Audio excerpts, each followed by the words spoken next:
Hello बच्चों, कैसे हो आप लोग। आई होप कि आप लोग ठीक होंगे। आज हम पढ़ रहे हैं बच्चों क्लास 7th साइंस बच्चों चैप्टर नंबर 5। चैप्टर का नाम है भौतिक एवं रासायनिक परिवर्तन। तो बच्चों इस चैप्टर को हम पढ़ेंगे और समझेंगे। तो इसमें देखिए पहला क्वेश्चन है कि निम्नलिखित प्रक्रमों के अंतर्गत होने वाले परिवर्तनों को भौतिक अथवा रासायनिक परिवर्तन के रूप में वर्गीकृत कीजिए।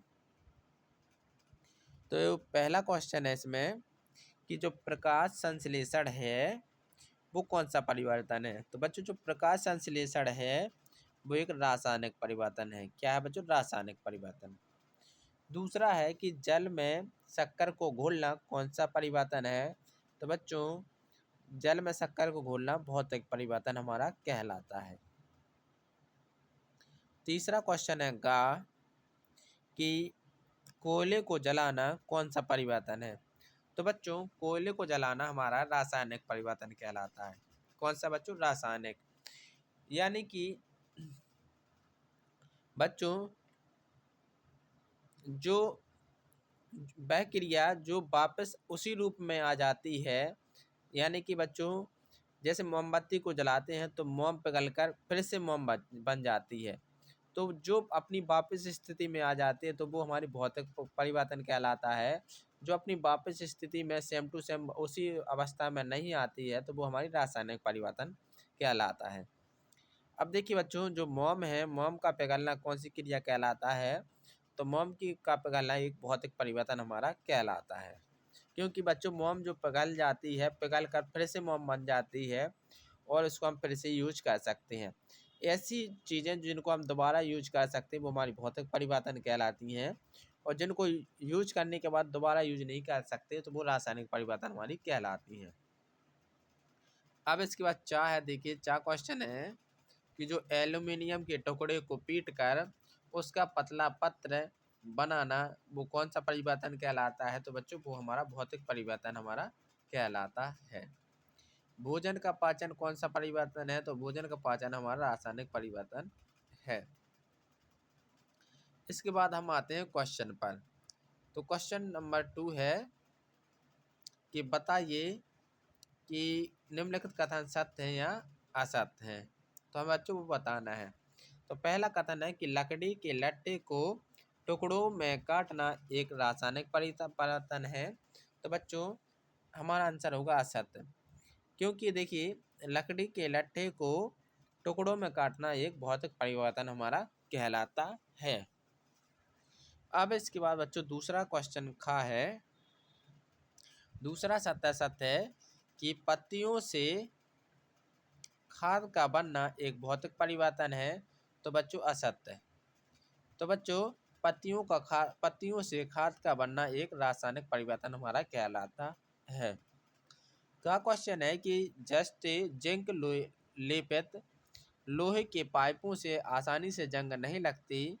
पाइपों में आसानी से जंग नहीं लगती। तो क्या यह सत्य है। तो बच्चों हाँ, जब हम जस्ट लिंक का लेपन कर देते हैं लोहे के पाइपों पर तो जंग नहीं लगती है। तो हमारा कथन कैसा होगा बच्चों? सत्य होगा। इसके बाद घा हमारा क्वेश्चन कि लोहा और जंग एक ही पदार्थ है। तो बच्चों असत्य है। लोहा और जंग एक ही पदार्थ नहीं है। जंग आयरन ऑक्साइड है बच्चों।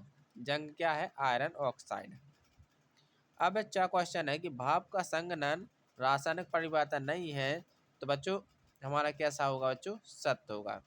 यह बच्चों भाप का जो संघनन होता है वो हमारा भौतिक परिवर्तन कहलाता है, ना कि रासायनिक परिवर्तन कहलाता है। अब इसके बाद क्वेश्चन पर आते हैं। तो बच्चों क्वेश्चन नंबर 3 है निम्नलिखित स्थान कथनों में रिक्त स्थानों की पूर्ति कीजिए। तो पहला खालिस्तान है कि जब कार्बन डाइऑक्साइड को चूने के पानी में प्रवाहित किया जाता है तो यह खालिस्तान बनने के कारण दूधिया हो जाता है। तो बच्चों क्या बनता है जब कार्बन डाइऑक्साइड का चूने के साथ पानी में प्रवाहित करते हैं। तो ये बच्चों कैल्शियम कार्बोनेट के कारण दूधिया हो जाता है। अब बच्चों दूसरा खालिस्तान है कि खाने का सोडा का खाने के सोडा का रासायनिक नाम है। तो बच्चों जो खाने का सोडा का रासायनिक नाम क्या है? तो सोडियम हाइड्रोजन कार्बोनेट, ये हमारा खाने के सोडे का नाम है, सोडियम हाइड्रोजन कार्बोनेट। अब इसके बाद अगला क्वेश्चन है कि ऐसी दो विधियां जिनके द्वारा लोहे का जंग लगने से बचाया जा सकता है। तो कौन कौन सी दो विधि हैं? तो एक तो है बच्चों यशत लेपन, और एक है बच्चों पेंटिंग। क्या है बच्चों? पेंटिंग। एक है यशत लेपन और दूसरा हमारा है पेंटिंग। अब इसके बाद बच्चों घ क्वेश्चन पर आते हैं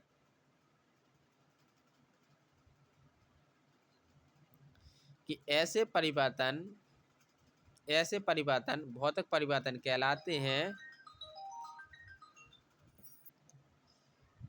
कहलाते हैं जिनमें किसी पदार्थ के केवल खालिस्तान गुणों में परिवर्तन होता है। तो बच्चों तो उनके पदार्थ की किस में गुणों में परिवर्तन होता है? तो बच्चों भौतिक गुणों में परिवर्तन होता है।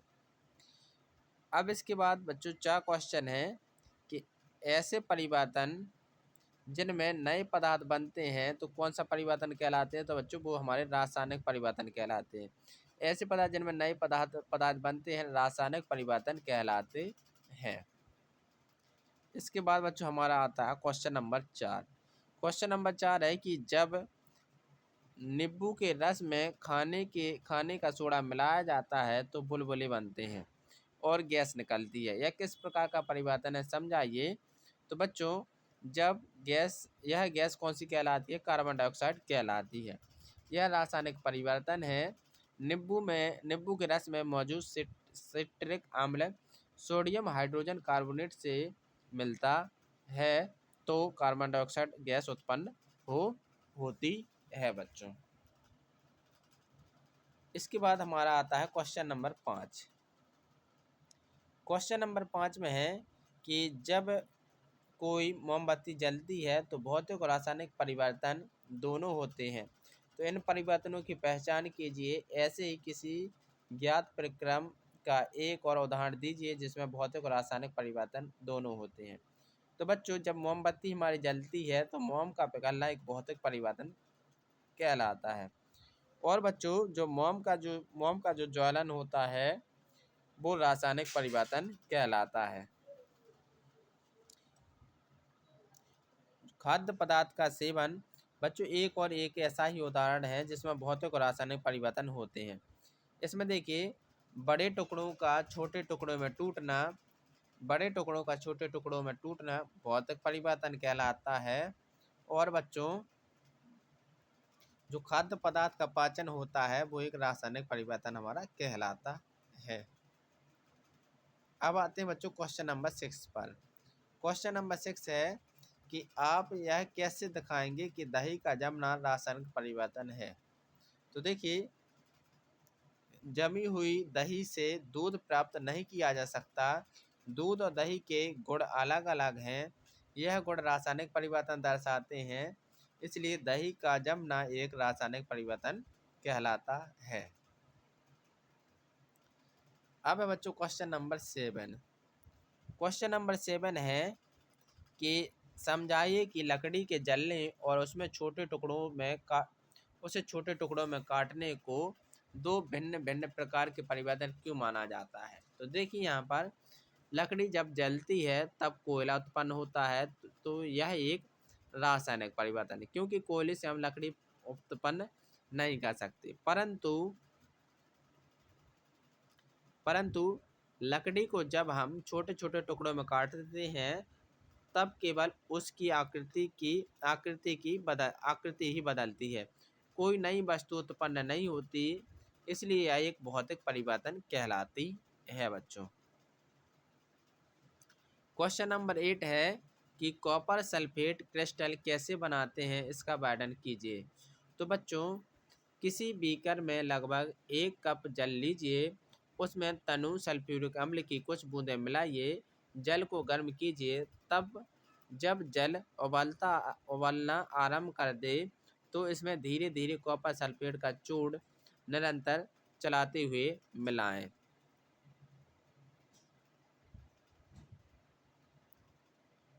कॉपर सल्फेट का चूर्ण मिलाना तब तक जारी रखें जब तक कि उसमें कॉपर सल्फेट घोलना संभव ना हो। विलयन को फिल्टर पेपर की सहायता से छान लीजिए। इसे ठंडा होने दीजिए। जब विलयन ठंडा हो रहा हो तो उसे छोड़ें। कुछ हिला डुलाकर या अन्य किसी प्रकार से ना छोड़ें। कुछ समय बाद विलयन को देखिए, आपको कॉपर सल्फेट के क्रिस्टल दिखाई देंगे। इसके बाद बच्चों क्वेश्चन नंबर 8 के बाद आते हैं हम क्वेश्चन नंबर 9 पर। क्वेश्चन नंबर 9 है कि समझाइए कि लोहे के गेट को पेंट करने से उसका जंग लगने से बचाव किस कारण से होता है।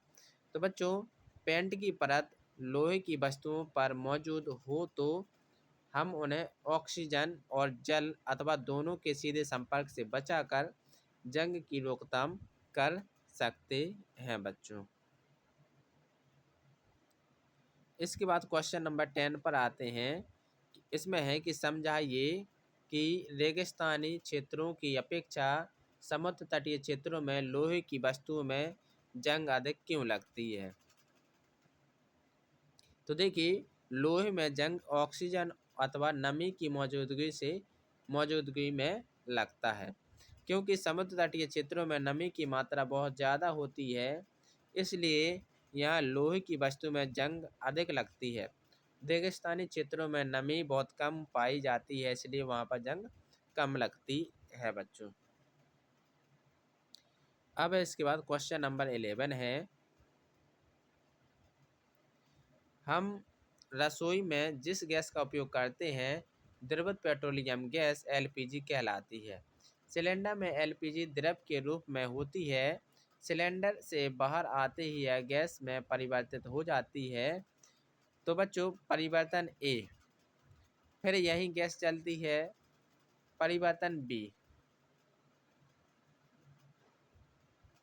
तो बच्चों, यह गैस में परिवर्तित हो जाती है तो ये कहलाता हमारा परिवर्तन ए।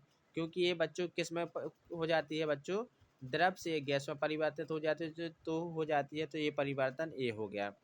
फिर यही क्या किस में हो जाती है, फिर यही गैस जलती है तो इस जो बच्चों परिवर्तन 2 हो जाता है। तो यही गैस क्या होती है बच्चों, जलती है तो परिवर्तन 2 हो जाता है। अब बच्चों, हमें से पूछा गया है कि निम्नलिखित कथन इन परिवर्तनों से संबंधित है, तो सही कथन का चयन कीजिए। तो बच्चों, पहला है कि जो परिवर्तन ए है, प्रक्रम ए है, एक रासायनिक परिवर्तन है। प्रक्रम बी है, एक रासायनिक परिवर्तन है। और प्रक्रम ए है, जो परिवर्तन ए है और परिवर्तन जो बच्चों बी है, दोनों ही रासायनिक परिवर्तन है, या इनमें से कोई भी प्रक्रम रासायनिक परिवर्तन नहीं है। तो बच्चों, इसका आंसर होगा प्रक्रम बी एक रासायनिक परिवर्तन है। तो बच्चों, सिर्फ एक ही रासायनिक परिवर्तन होगा। कौन सा होगा बच्चों, प्रक्रम बी एक रासायनिक परिवर्तन, क्योंकि वो बच्चों गैस हमारी जल रही है, इसलिए वो रासायनिक परिवर्तन होगा। और बच्चों, द्रव से गैस में बदलना वो एक भौतिक परिवर्तन कहलाता है, ना कि वह एक रासायनिक।